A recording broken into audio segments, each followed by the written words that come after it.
तो आज का टॉपिक है हमारा नीली क्रांति। नीली क्रांति, आप लोगों ने बहुत सारी क्रांतियां सुनी होंगी, चाहे वो हरित क्रांति हो, देश को खाद्य आत्मनिर्भरता के लिए, देश में उत्पादन को बढ़ाने के लिए, देश में एक बड़े स्तर की हरित क्रांति का जो कॉन्सेप्ट है और देश का खाद्यान्न उत्पादन बढ़ाया गया है ना। तो ये जो है हरित क्रांति के बारे में आपने पढ़ा होगा। अब हरित क्रांति का द्वितीय चरण भी देश में चलाया जा रहा है, जिसके तहत जैविक खेती को बढ़ावा दिया जा रहा है और जिन क्षेत्रों तक हरित क्रांति नहीं पहुंच पाई थी उन क्षेत्रों को भी कवर करने का प्रयास किया जा रहा है। वैसे ही नीली क्रांति है ना, नीली क्रांति का भी कॉन्सेप्ट आप लोगों ने सुना होगा कि नीली क्रांति क्या है। तो ये बहुत सारे टर्म्स दिए गए हैं आपको। श्वेत क्रांति दुग्ध उत्पादन को लेकर के है। तो देश में नीली क्रांति का अभिप्राय क्या है, नीली क्रांति से आप सभी क्या समझते हैं। नीली क्रांति को यदि मैं आपको आसान भाषा में समझाऊं तो नीली क्रांति का मतलब है जलीय कृषि को बढ़ावा देना। जलीय कृषि को बढ़ावा देना, क्या करना, जलीय कृषि को बढ़ावा देना। अब जलीय कृषि का मतलब क्या है ना। जैसे कि आप प्राथमिक क्षेत्र की बात करते हैं तो यहाँ पे वाटर एक्वाकल्चर की बात किया जा रहा है, वाटर एग्रीकल्चर की बात किया जा रहा है। तो ये आपका जलीय कृषि के अंतर्गत क्या आता है, जलीय कृषि के अंतर्गत जलीय जीव आते हैं। जलीय जीव आते हैं, जलीय जीव। अब जलीय जीव में सबसे पहले जो सबसे प्रमुख जीव है सी फूड के तौर पे वो है आपका मछली, है ना, मछली उत्पादन। तो मछली उत्पादन हो गया, मोलस्का उत्पादन हो गया, जलीय वनस्पतियों का उत्पादन हो गया। इन सभी के उत्पादन को बढ़ावा देना और इसी को नाम दिया गया नीली क्रांति। ठीक है। अब ये कब से प्रारंभ किया गया, क्या किया गया भारत में। देखो सबसे पहले देखेंगे आप यदि वैश्विक स्तर पे तो सबसे पहले जो ब्लू रेवोल्यूशन है, नीली क्रांति है। देखो क्रांति का मतलब होता है आमूलचूल परिवर्तन।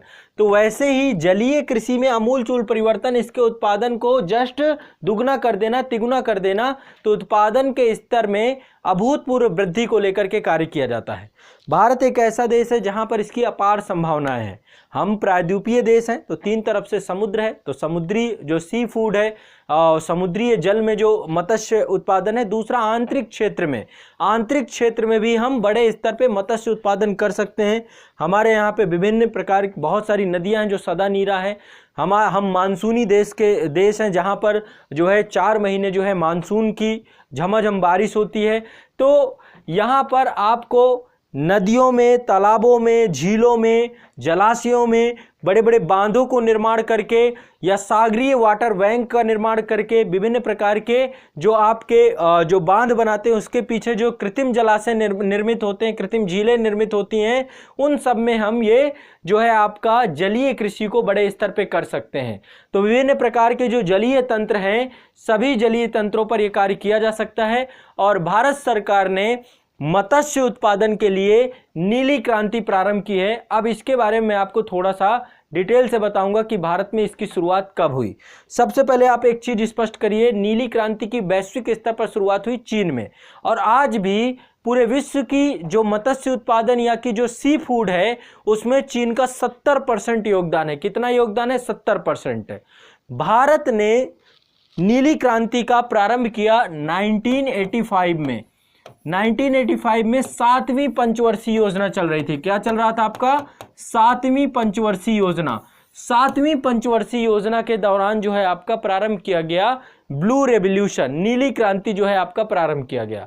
तो भारत में नीली क्रांति की शुरुआत कब से की गई, 7वीं पंचवर्षीय योजना से प्रारंभ की गई।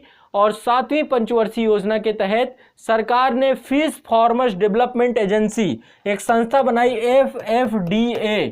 इसका फुल फॉर्म क्या है, fish farmer development agency. Fish farmers development agency एक संस्था बनाई और इस संस्था के द्वारा ही बड़े स्तर पर समुद्री क्षेत्रों पे मैरीन फिशरीज प्रोग्राम प्रारंभ किया गया। मैरीन फिशरीज प्रोग्राम प्रारंभ किया गया। तो आप देख सकते हैं यहाँ पर नेट लगा करके चारों तरफ जो है समुद्री जल पे नेट लगा करके जो समुद्री मछलियां हैं, जीव हैं, उनको जो है यहाँ पर। तो भारत में विभिन्न बहुत सारे बंदरगाह हैं, जैसे कि तूतीकोरिन बंदरगाह है, पोरबंदर है, विशाखापट्टनम है, कोच्चि है, पोर्ट ब्लेयर है, ये बहुत सारे बंदरगाह जितने भी हैं स्थापित किए गए और बंदरगाहों में भी जो है ये मछली पालन के प्रमुख केंद्र के तौर पे होते हैं। तो वर्तमान में जो है मछली पालन के लिए भारत सरकार ने मत्स्य प्रजनन का कार्य किया। मछली पालन के तहत जो आंतरिक क्षेत्र पे तालाब हैं, पोखर हैं, बहुउद्देशीय परियोजनाओं के तहत जो कृत्रिम झीलें हैं, जो प्राकृतिक झीलें हैं, जो सागर वाटर बैंक हैं, इन सब में सरकार ने मछली पालन को प्रोत्साहित किया। क्या किया है ना, ये हाँ सब 7वीं पंचवर्षीय योजना में प्रारंभ हुआ था। तो सरकार के द्वारा क्या किया गया, मत्स्य पालन को प्रोत्साहित किया जाने लगा। सरकार के द्वारा बजट में इसके लिए प्रावधान किया जाने लगा। मछलियों के विपणन को लेकर के प्रयास किया जाने लगा, मछलियों को एक्सपोर्ट किया जाने लगा, तो मछली पालन कार्य में सुधार किया जाने लगा। देखिए, यदि देखेंगे तो आज से 50 वर्ष पहले मछली का उत्पादन भारत में केवल 60,000 टन मछली उत्पादन होता था। वर्तमान में हम कितना करते हैं, 4.7 मिलियन टन का उत्पादन होता है। मछली उत्पादन हम कितना कर रहे हैं, 4.7 मिलियन टन, यानी 60,000 टन से लेकर के 4.7 मिलियन टन का उत्पादन करने का जो लक्ष्य है, ये समझिए लक्ष्य क्या, वर्तमान में इतना उत्पादन होता है, अब इसको तिगुना करने की तैयारी चल रही है। इसको ही ब्लू रेवोल्यूशन 2.0 बोलते हैं, है ना। दूसरी नीली क्रांति का दूसरा संस्करण भी प्रारंभ किया गया है, ठीक है। तो अभी वर्तमान में कितना है आपका, 4.7 मिलियन टन जो है मछली उत्पादन है, जिसमें से 1.5 मिलियन टन जो मछली का उत्पादन है वो मत्स्य पालन के द्वारा किया जाता है। ये देखो डेटा आपके पास होना चाहिए। वर्तमान में कुल मछली उत्पादन भारत का कितना है, आज से 50 वर्ष पहले 60,000 टन था, वर्तमान में कितना है 4.7। ये दिखाता है कि हमने जो 7वीं पंचवर्षीय योजना में ब्लू रेवोल्यूशन चालू किया उसका परिणाम है। और ताजे पानी से 4.5, ताजे पानी का मतलब ये है कि आंतरिक तौर पे जो मछली का उत्पादन किया जाता है, मछली पालन का काम किया जाता है, 1.5 मिलियन टन जो है इसका उत्पादन किया जाता है, ठीक है। तो फिशरीज भारत का सबसे बड़ा कृषि संबंधी निर्यात है।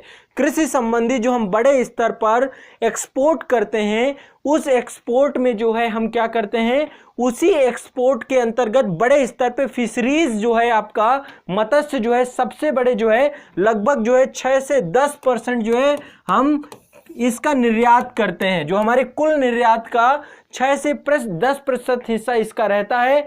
और लगातार इसकी बड़ी जो कह सकते हैं कि जीडीपी में, भारत की जीडीपी में ब्लू इकोनॉमी का 1% योगदान है। कितना है, 1%। और यदि हम कृषि अर्थव्यवस्था यानी कि जो हमारा प्राथमिक सेक्टर है उसमें टोटल इसका कितना है जीडीपी का, उसकी जीडीपी का 5% का योगदान है। तो कृषि जीडीपी का 5% योगदान है ब्लू इकोनॉमी का, और फिशरीज का भारत में जीडीपी पे 1% योगदान है। अब लगातार हम क्या चाह रहे हैं कि अब इसको जो है हम बड़ा करें, बड़े स्तर पे करें, लेकिन बहुत सारी चुनौतियों का भारत को सामना करना पड़ रहा है। ये कौन कौन सी चुनौतियां हैं, मैं आपको एक एक चीजें आपको बताऊंगा। देखिए, सबसे पहली चुनौती क्या है, औसत वार्षिक उत्पादन बहुत कम हो रहा है। जितनी भारत की क्षमता है उस क्षमता का हम पूरी तरीके से प्रयोग नहीं कर रहे हैं। इसके अलावा भारत में मत्स्य उत्पादन प्रसंस्करण, इसका जो है पर्याप्त अवसंरचना नहीं है। हमारे पास बेसिक इंफ्रास्ट्रक्चर नहीं है। बेसिक इंफ्रास्ट्रक्चर के कारण से जो हमारी क्षमता है उस क्षमता का हम यहाँ पे पूर्ण तौर पे दोहन नहीं कर पाते हैं। इसके अलावा पर्याप्त परिवहन सुविधा नहीं है। आपको पता है कि जैसे कि मछली उत्पादन के लिए हमें जरूरी है कि इसको फ्रीज करना पड़ता है, फ्रीजिंग करनी पड़ती है, और फ्रीज करके ही एक्सपोर्ट, नहीं तो ये खराब हो जाएगा। तो इसके लिए क्या होना चाहिए, अच्छा हमारे ट्रांसपोर्टेशन होना चाहिए। तो अभी बहुत ज़्यादा ट्रांसपोर्टेशन नहीं है, ठीक है। बहुत बड़े स्तर पे हमने पर्याप्त परिवहन सुविधा का ना होना। कोल्ड स्टोरेज की बहुत सारी कमी है। हमारे यहाँ पे कोल्ड स्टोरेज नहीं है जहाँ पर इनको जो है संगठित बाजार के तौर पे डेवलप किया जाए। एक जो है यहाँ पर क्या हो, ऑर्गेनाइजेशन की तरह कार्य कर सके, और इसकी मूल संरचना मूल्य नीति इसकी निर्धारित की जाए कि किस तरीके से, तो अभी इसका भी पूरी तरीके से अभाव है। इसके अलावा बहुत सारी प्राचीन तकनीकियों का अभी भी प्रयोग किया जा रहा है फिशरीज में, आधुनिक तकनीकियों का भी पूरी तरीके से अभाव है। तो अभी टेक्नोलॉजी का अभाव है, यहाँ पे अनुसंधान कार्य का अभाव है, रिसर्च एंड डेवलपमेंट का अभाव है। इसके अलावा कृषकों को मत्स्य संबंधी जानकारी का अभाव है। एक चीज और सबसे बड़ी समस्या है, कि भारत में जो विभिन्न देश हैं, अभी समुद्री जल क्षेत्र बहुत सारे विवादित हैं, तो आप देखते हैं कि कई बार अंतरराष्ट्रीय संबंधों के अच्छे न होने के कारण से कई बार जो है जो मछुआरे होते हैं उनका जीवन संकट में पड़ जाता है। ये भी एक कारण है। कृषकों को मत्स्य से संबंधी जानकारी का अभाव, ये भी एक बहुत बड़ा कारण है। भारत में मत्स्य शिक्षा प्रदान करने वाला केवल एकमात्र संस्थान है जिसका नाम है केंद्रीय मत्स्य शिक्षा संस्थान। केंद्रीय मत्स्य शिक्षा संस्थान ये आपका मुंबई में है। तो इस संस्थान का मुख्य कार्य क्या है? मत्स्यिकी की शिक्षा देना, मत्स्यिकी विज्ञान के विभिन्न पहलुओं पर प्रशिक्षण कार्य करना और उसके अनुसंधान कार्य करना, उसको लेकर संस्थागत सलाह प्रदान करना, सेवा प्रदान करना, मत्स्य पालन को लेकर के रिसर्च का कार्य करना, ये सारा कार्य इस संस्था का है। इसके अलावा मत्स्य क्षेत्र को प्रोत्साहन करने में सरकारी क्षेत्रों का भी पर्याप्त क्या है? अभाव है, कमी है। बहुत ज्यादा बजटीय आवंटन नहीं किया जाता है। सरकार भी अत्यधिक इस क्षेत्र पे ध्यान नहीं दे रही है। तो जितनी हमारी इसमें दोहन क्षमता है, ब्लू इकोनॉमी को जितना हम बेहतर कर सकते हैं, बड़े स्तर पे इस पे एक्सपोर्ट कर सकते हैं, देश की अर्थव्यवस्था पे इसका बड़ा योगदान हो सकता है, वो अभी तक नहीं हो पाया है। तो इस क्षेत्र में पर्याप्त समस्याएं हमें जरूर देखने को मिलती है, लेकिन इन सभी समस्याओं का निराकरण भी है, निराकरण भी किया जाना चाहिए। तो मत्स्यन को बढ़ावा दिया जाना चाहिए बड़े स्तर पे, और इस क्षेत्र में बड़े स्तर पे रिसर्च एंड डेवलपमेंट का काम करना चाहिए। साथ ही मत्स्य उत्पादन में तकनीकों की मदद ली जानी चाहिए, टेक्नोलॉजी की मदद ली जानी चाहिए, और टेक्नोलॉजी के माध्यम से जलीय जीवों और जलीय वनस्पतियों के उत्पादन को बढ़ावा दिया जाना चाहिए, इनकी संख्या बढ़ानी चाहिए। इसके अतिरिक्त हमें विभिन्न सतहों का विचरण करने वाली जो मछलियां हैं, उन मछलियों का चुनाव किया जाना चाहिए। ऐसी मछलियां जो एक मछली दूसरे मछली को खाती है, बहुत सारी मछलियां ये होती हैं कि जो आपस में एक साथ साहचर्य में नहीं रह सकती हैं, उनको अलग अलग तरीके से उनका जो है पालन किया जाना, इसको भी हमें ध्यान में रखना चाहिए। इसके अलावा जो हमारे देश में आंतरिक स्तर पे जो हमारी क्षमता है, आंतरिक मत्स्यन की क्षमता है, इस पर भी हमें विशेष तौर पे और संरचनात्मक कार्य करने चाहिए। कोल्ड स्टोरेज डेवलप करना चाहिए, परिवहन व्यवस्था डेवलप करना चाहिए, पोर्ट को जोड़ना चाहिए, इंटरनेशनल मार्केट से इसको जोड़ना चाहिए।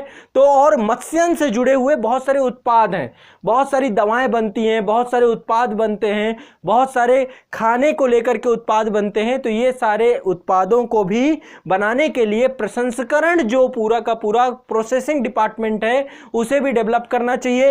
अंतरराज्यीय सरकारों का आपस में सहयोग होना चाहिए, तो अंतर सरकारी सहयोग प्रदान करना चाहिए, विशेषकर सरकारी प्रोत्साहन होना चाहिए। कृषकों को संकर मत्स्यन बीज, जिनसे मतलब संकर मत्स्यन बीज का मतलब यह है कि जिनके माध्यम से इनकी संख्या बढ़ सके, तो संकर मत्स्यन बीज जो ये भी उपलब्ध कराना चाहिए, पर्याप्त तौर पे इनको भी उपलब्ध कराना चाहिए, ये भी बहुत जरूरी है। कृषकों को मत्स्यन बीज प्रदान करना चाहिए, उच्चतम मछलियों का आहार प्रदान करना चाहिए, क्योंकि मत्स्य पालन कर रहे हैं तो मछलियों का आहार भी है, तो मछलियों का आहार उत्पन्न कराना चाहिए। और एक व्यापक नीति बनानी चाहिए, एक ऐसी पॉलिसी बनानी चाहिए जिससे मत्स्यन क्षेत्र को, जैसे बीमा का प्रावधान करना। कई बार क्या होता है कि जो है उचित ज्ञान के अभाव में मछलियां बड़े स्तर पर मर जाती है, खत्म हो जाती हैं, तो कृषकों को बहुत ज्यादा नुकसान होता है। तो ऐसे में क्या करना चाहिए? बीमा का भी प्रयास करना चाहिए। अब देखिए, सरकार इसके लिए लगातार काम कर रही है। सरकार के द्वारा 2006 में राष्ट्रीय मत्स्य पालन विकास बोर्ड का गठन किया गया। क्या बनाया गया सरकार के द्वारा? 2006 में राष्ट्रीय मत्स्य पालन विकास बोर्ड का गठन किया गया। और इसके अलावा जो है इस डिपार्टमेंट को कृषि कल्याण मंत्रालय के अंतर्गत बनाया गया है। और साथ ही सरकार ने एक जो है, आप लोगों को पता होगा कि योजना प्रारंभ की है, प्रधानमंत्री मत्स्य संपदा योजना। प्रधानमंत्री मत्स्य संपदा योजना प्रारंभ की गई है, और इसका भी पूरा जो सरकार का पूरा फोकस है वो ये है कि प्रधानमंत्री मत्स्य संपदा योजना के तहत जो मछली और जलीय उत्पाद हैं उनको उत्कृष्ट स्थानों पर बनाना, उनका एक्वाकल्चर करना, उनके डेवलपमेंट के लिए काम करना, उनके लिए अंतर्राष्ट्रीय बाजार उपलब्ध कराना और आंतरिक स्तर पर भी लगातार काम करना। इस योजना के अंतर्गत एक मत्स्य पालन मंत्रालय और फिशरीज प्रबंधन ढांचा बनाना, मूल्य श्रृंखला बनाना, उनकी वैल्यू को लेकर, वैल्यूएशन को लेकर के किसी तरीके का यदि विवाद होता है तो विवाद के लिए एक निराकरण तंत्र का बनाना, और संरचना को आधुनिकीकरण करना, है ना, खोजना, उनकी योग्यता बनाना, उत्पादन और उत्पादकता को बढ़ाना, उत्पादन के बाद प्रबंधन और गुणवत्ता को बढ़ाना। इन सब चीज़ों पे जो है ये पूरा कार्य किया गया है, ये चीज़ें हैं, और इसके लिए वित्तीय आवंटन भी किया गया है। अभी चालू वित्त वर्ष में सरकार ने 804 करोड़ रुपए आवंटन किए हैं इस पूरे क्षेत्र के लिए, ब्लू इकोनॉमी के लिए, और सरकार का उद्देश्य है कि 2022-23 तक जो है 20 मिलियन टन इसको बनाना चाहिए। कितना बनाना चाहिए? 20 मिलियन टन जो है इस इकोनॉमी को बनाना है हमें। अभी हमारी ये इकोनॉमी जो है 4.7 मिलियन टन इसका जो है पूरा का पूरा, लेकिन कोरोना काल पे जैसा कि आपको पता है कि लगातार चीज़ें है ना, इकोनॉमी डावाडोल हो रही है, लेकिन सरकार ने इसको लेकर ये लक्ष्य स्थापित किए हैं। तो ये है आपका ग्रीन रेवोल्यूशन। आसान भाषा में आपको पहले पता होना चाहिए कि ग्रीन रेवोल्यूशन के अंतर्गत किन किन को टारगेट किया गया है। तो जैसा कि मैंने बताया कि नीली क्रांति का मतलब है कि हमें जलीय कृषि को क्या करना है? बढ़ावा देना है, जलीय कृषि को बड़ा करना है। और जलीय कृषि के अंतर्गत जो मत्स्यन है, जो विभिन्न प्रकार के जो जलीय जंतु हैं, जलीय वनस्पति है, इसको क्या करना है? हमें इसके उत्पादन को बढ़ावा देना है। ये सारी चीज़ें इसके अंतर्गत हैं, और इसी के अंतर्गत 2006 में ग्रीन रेवोल्यूशन 2.0 भी प्रारंभ किया गया है। ब्लू रेवोल्यूशन, माफ करिएगा, नीली क्रांति 2.0 भी प्रारंभ किया गया है। ठीक है, तो ये आपको जो है ध्यान रखना होगा। और यही सारे पॉइंट जितने मैंने आपको बताए, सबसे पहले मैंने आपको बताया कि ग्रीन रेवोल्यूशन क्या है। तो मैंने आपको बताया कि नीली क्रांति से अभिप्राय क्या है। नीली क्रांति का मतलब है जलीय जीवों जैसे कि मछली हो गई, मोलस्का हो गए, जलीय वनस्पति हो गई, इनके उत्पादन को क्या करना है? हमें बढ़ावा देना है, इनके उत्पादन को कई गुना करना है। यही आपकी नीली क्रांति का मतलब है। अब इसको लेकर के क्या जो है प्लस पॉइंट है, क्या निगेटिव पॉइंट है, मैंने आपको ये भी डिस्कस कर दिए। ठीक है, और प्रधानमंत्री संपदा योजना, मत्स्य संपदा योजना, इसके बारे में भी आपको चीज़ों को लिखना चाहिए, है ना, तो आपको अच्छे नंबर मिल जाएंगे। नहीं 250 से ज़्यादा नहीं होंगे, आप अपने हिसाब से शॉर्ट लिस्टेड कर लीजिएगा इसको। ठीक है, तो ये आपका हो गया नीली क्रांति से जुड़ी हुई विषय वस्तु जो आपको पता होनी चाहिए, और इससे जुड़े हुए करंट के पॉइंट भी आपको जोड़ने चाहिए।